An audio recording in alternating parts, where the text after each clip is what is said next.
Et bonjour et bienvenue à tous les guerriers de la lumière, ici Daga Arken et on se retrouve aujourd'hui pour un nouvel épisode de Un jour un job fantôme, la série de vidéos dans laquelle je reviendrai chaque jour sur un job fantôme différent issu de l'île de Lunul. L'épisode d'aujourd'hui est consacré au job du devin. Il s'agit d'un job plutôt support assez original, puisque comme son nom le suggère, il doit essayer de voir dans l'avenir afin d'aider au mieux ses alliés. Le devin est débloquable dans la première moitié de l'île de Lunul, la partie méridionale de l'île. Pour cela, il vous faudra vaincre une rencontre critique nommée à rugir debout et espérer looter son éclat d'âme sur cette dernière. Cette rencontre critique se trouve à l'est de la carte, dans les ruines de la grande ville. Notons que pour la faire apparaître, il faut vaincre les monstres qui ressemblent à des ventilateurs, qui se trouvent également dans ces mêmes ruines. Une fois la rencontre critique vaincue et l'éclat d'âme en votre possession, vous pourrez donc jouer votre devin et le monter jusqu'au niveau 5, afin de bénéficier de toutes les capacités qu'il a à vous offrir. Regardons-les rapidement en commençant par celles qui arrivent en dernier, car elles sont aussi les plus simples. Rajeunissement est une action à but curatif. Vous allez placer sur vous-même ou sur un de vos équipiers le buff de rajeunissement pendant 20 secondes. À la fin des 20 secondes, un heal se déclenchera sur l'équipier ou vous-même. Il aidera à la fois la personne mais également tous ses équipiers dans un rayon de 30 yalms. La puissance du heal étant de 90 000, c'est donc une action très puissante qui permet véritablement de remonter toute une équipe quand le besoin s'en fait sentir. La difficulté repose dans le fait de placer le buff 20 secondes avant que vous souhaitiez voir le heal se déclencher. Il faut donc véritablement anticiper afin de pouvoir heal au moment opportun. Immortalité est une action d'invulnérabilité qui permet de rendre la cible invulnérable, en tout cas de ne pas passer en dessous de 1 point de vie. C'est donc une action qui ressemble énormément au Holmgang du guerrier que nous connaissons dans Final Fantasy XIV. La petite subtilité, c'est que vous ne pouvez pas l'utiliser sur vous-même, seulement sur un équipier. Faites donc bien attention, vous pourrez seulement sauver un allié en mauvaise posture ou aider un tank, par exemple, s'il n'a plus de CD défensif. Les deux prochaines actions du devin partagent le même temps de recharge, cela signifie que vous ne pouvez en utiliser que l'une d'entre elles et que lors de l'utilisation l'autre sera down. Il faudra donc choisir à chaque 30 secondes laquelle utiliser. La première récupération place le debuff de récupération sur un allié ou sur vous-même. Cela enlèvera la prochaine altération d'état qui sera subie pendant ces 20 secondes. Châtiment quant à elle permet de placer le debuff de glas sur la cible si jamais vous avez de la chance. La durée de ce debuff de glas est totalement aléatoire et peut varier de 8 secondes à 60 secondes. C'est donc assez particulier puisque vous pouvez condamner à mort un adversaire, mais avec un temps très aléatoire. Notons que des fois cela ne fonctionnera tout simplement pas. Évidemment, ce debuff de glas ne fonctionne pas sur les boss d'aléa de rencontre critique ou les boss de raid d'exploration, c'est donc uniquement pour les monstres que vous trouverez sur l'île de Lunul ou sur les monstres que vous trouverez en raid que vous pourrez utiliser châtiment, qui s'avère cependant parfois très utile pour se débarrasser d'un ennemi gênant, si jamais vous avez la chance de lui mettre le glas avec un effet assez court. Ce sont deux actions extrêmement situationnelles, qu'il est je trouve très difficile d'utiliser à leur plein potentiel, à part dans des situations très particulières et connues des joueurs. Faites donc bien attention à vous informer, notamment en raid, de quand est-ce que vous devez utiliser telle ou telle action, afin de ne pas passer à côté de l'utilisation de ces deux sorts. Enfin, nous allons parler de la dernière action du devin, qui est aussi la première qu'il reçoit, qui est la prédiction. Il s'agit de loin de l'action la plus complexe du job, et une des actions les plus complexes de l'île de Lunul. À son utilisation, que vous pouvez donc faire toutes les 60 secondes, prédiction va se transformer aléatoirement en l'une des 4 actions suivantes: jugement divin, purification, bénédiction ou météorite. Cela peut ressembler très nettement à l'action danser du danseur, dont nous avions parlé hier, qui se transformait également aléatoirement en une des 4 actions qu'il possédait. Mais il y a une très grande différence. Si le dancer se transformait aléatoirement en une des 4 actions et qu'il fallait utiliser l'action dans la foulée, celle du devin, elle, va cycler entre les différentes actions.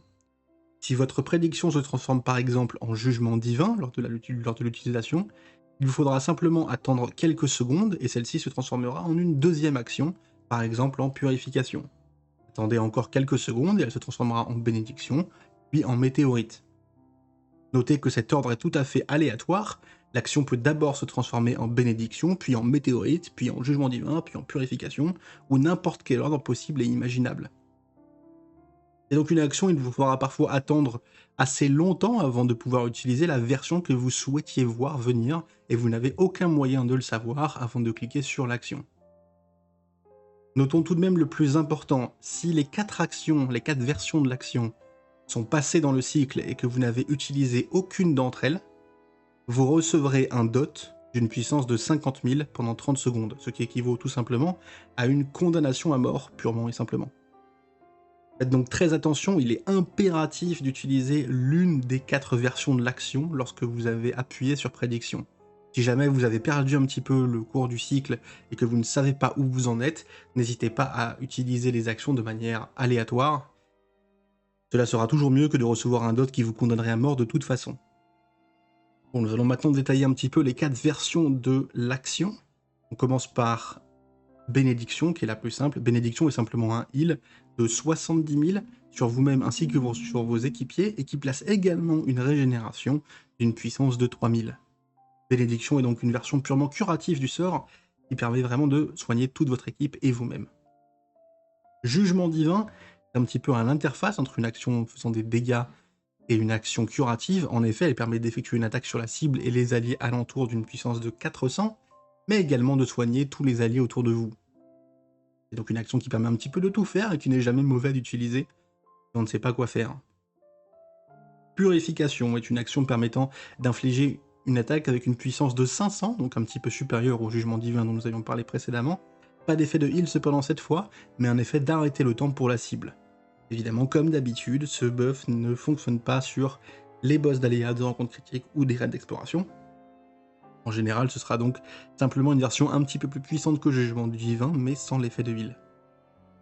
Enfin, Météorite est la version de l'action que vous utiliserez le plus souvent, même si elle est assez dangereuse.